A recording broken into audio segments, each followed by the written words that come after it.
আরে একটুর জন্য আটকে গেলাম। দোস্ত, তোর হটস্পটটা একটু অন কর না, আমার ডাটা শেষ। দোস্ত আমার ইমার্জেন্সি যেতে হবে।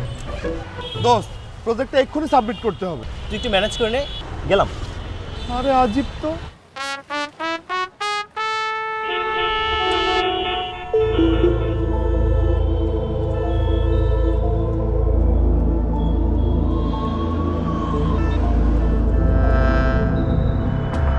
জোর মিয়া, মানে আপনি প্রত্যেকবার একটা না একটা ঝামেলা করেই থাকেন।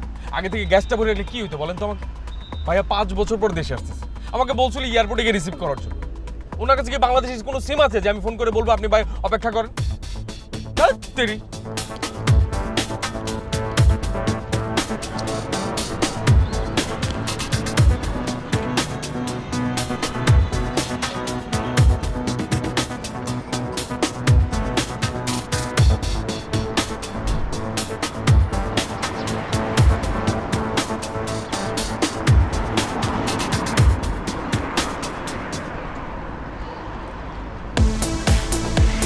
জাতিসংঘের ঘোষণা অনুযায়ী ইন্টারনেট এখন নাগরিক অধিকার, অথচ সেই অধিকার থেকেই বঞ্চিত দেশের অর্ধেকের বেশি মানুষ।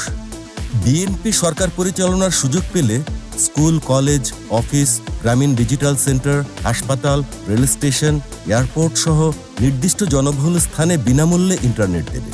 এতে দেশের সবাই সহজে তথ্য নিতে ও আধুনিক সেবা ব্যবহার করতে পারবে। ধানের শীষের অঙ্গীকার, ইন্টারনেট হবে সবার।